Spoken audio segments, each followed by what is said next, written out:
داسې یو ګډبه ناستو لرې ناستو هغه د غربت او د فقر د وجه نه غلامي هم په غاړه وه فقر هم غربت هم هلته درې ځلې ویلې لبیک اللهم لبیک چاته تپوس کو داسې زموږ غونډه کې یو بیکار عقیدې والو سلام لبیک دا لبیک چې څوک وي به هلته غواړي الله تا سره څه دي تا سره څه دي الله جل جلاله ورته ښیي عبدالله ابن مسعود رضی الله تعالی عنهما د حج قافله بوتلله هغه تجار چې د کم غلام نه او ګډبه نه تپوس کړی چې ستا څوک دي عرفات کې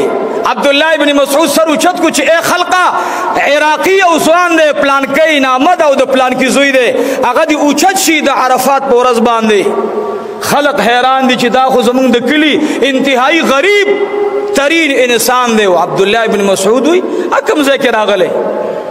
ناګهانه یو اوښه باندې یو نوجوان راغی اوس کې اے عبدالله ابن مسعود آغا سړی زی ما چې تا د چا نامه اغستې ده ورته وی ای د خدای بنده په آسا الله ستا د برکت د ټولو حجونه قبول کړل ما تپوس کو اے عبدالله ابن مسعود سو وجه ده چې زما حج الله قبول کړلو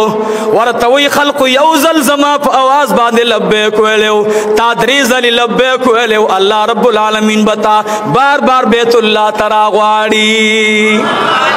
زمون خلق برطانیې ته ځي یورپ ته ځي دوبۍ ته چکر ته ځي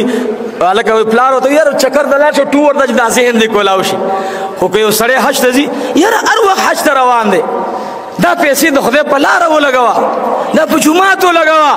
دا کونډو له ورکه دا رونډو له ورکه ای د خدای بنده حرص مه کوه تم د الله نه وغواړه چې خدای ما م وغواړه که په نسب وې نو مونږ څه یو که په علم وې مونږ څه یو که په تقوا وې نو زه څه یمه والله بالله چې زما نه د ځمکې په سر باندې پروت خلی قسم په خدای زر برخې ښه دی زه څه ګناهګار یم مونږ له اوس چا داخله کړې ده نو اوس څه وکړو هغه ته ورغلی دا پیسې مال راکړه زه بل څه کې لګوم په سترګو مو دې ما کتلی نه وي هغه ویل مولوي صاحب زما دا ارمان دی نو عزیزانو حج دا هغه نعره ده چې چا لګولې یو ځل بځي بیا بځي مالک بن دینار رحمت الله علیه واقعه تاسې اورېدلې ده وایي غرمه را ووتلم او ډېر سور نوره دی دا ځمکه بلکل راخوټ کېږي نور ځمکې ته وایي که را رسېدلی دومره تاو دی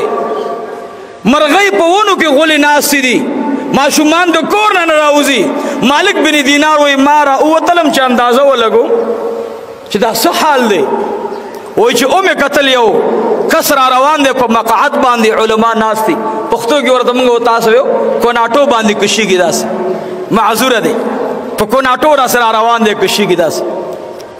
مالک بن دینار رحمت الله علیه مخې ته راغی و بچیه پاسه الله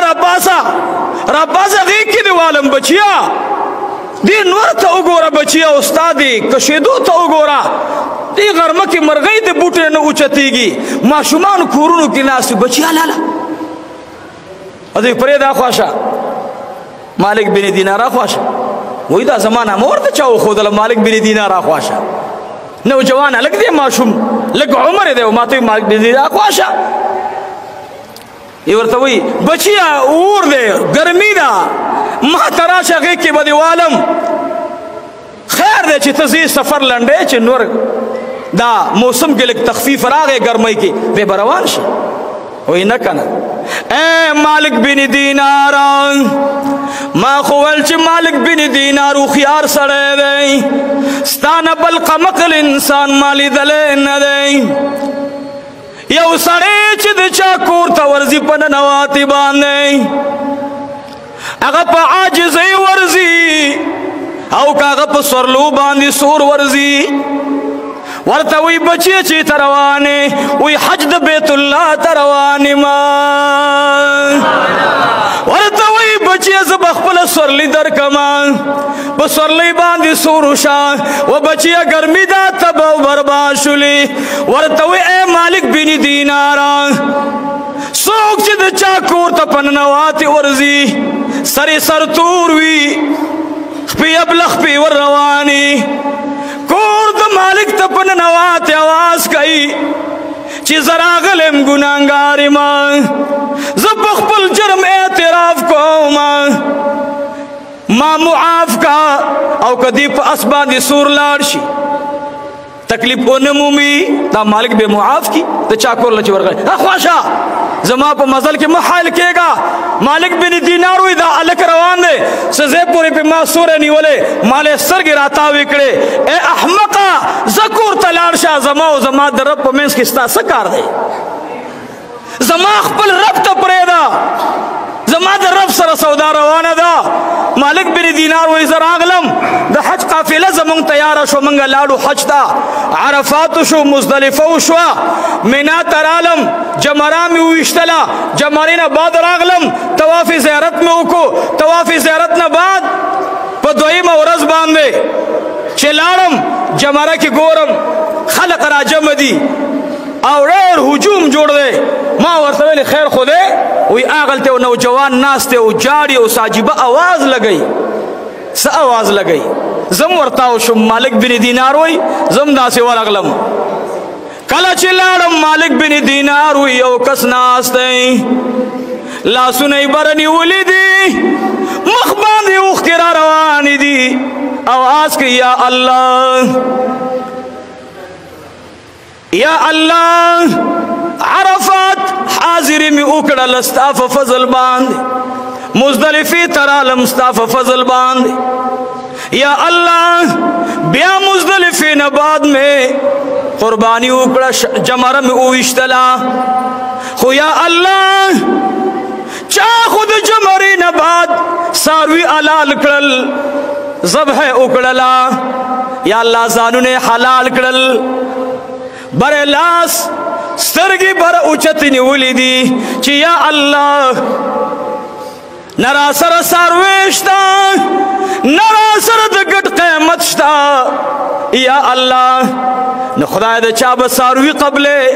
او یا الله په قربانۍ کې ما قبول کا مالک بن دینار وی زه ورته رانږدې شوم ما تې لاس چاپېره کړلو خو چې کله زما لاس کې سر لګولو زه ورته وایم ای بچیه زه به درته دو چیلي حلال کړم وای چې ما ورته څو کتل نو د خولې نه دا الفاظ رالل چې اشهد ان لا اله الا الله واشهد ان محمدا عبده ورسوله مالک بن دینار وی ما په خپل لاس باندې راواغوستلو چې کله مې د مخ مطالعه وکړله او ماغه معذوره ماشومو ما ویل ای بچیه زه به درته خپلې جامې کفن کما ما تختی ته یوړلو ما یې د غسل انتظام کولو زما دې د خدای په ذات قسم وي چې څو ما مټې رانغښتلي د دې بدن په اوبو کې پاک شوی و چې ما څو اراده کوله زه ورته کفن برابر کما نو دې نوجوان ته الله درې کفنه ورغوستلي وو شپې مې خوب ولیدو راته وایي چې مالک بن دیناره د دې یو معذوره د وجه نه مې د ټولو حجاجو حج قبول کو ګنې کېدی شي چې د دې یو معذور د وجه نه مې ستا حج هم نه وی قبول کړی دی په دومره مینه راغلی و عزیزانو زما مقصد دا دی حج د بیت الله شریف دا څه شی غواړي اخلاص النیت نیت کې به خالص ته الله رضا ساتي نیت کې به دا نه ساتي چې لس ګاډي را سره دې خوانه لاړل او لس هغې خوانه راغلل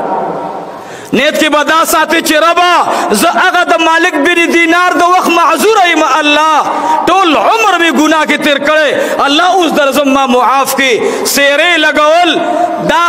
غټ غټ پروګرامونه کول دا بدعات دي دا خلاف سنت دي عزیزانو حج ته ځئ الله نه دعاګانې غواړئ هسې نه چې دروازې نه دې را واپس نه کړي انشاءالله که موقع وه بلې جمعې ته به انشاءالله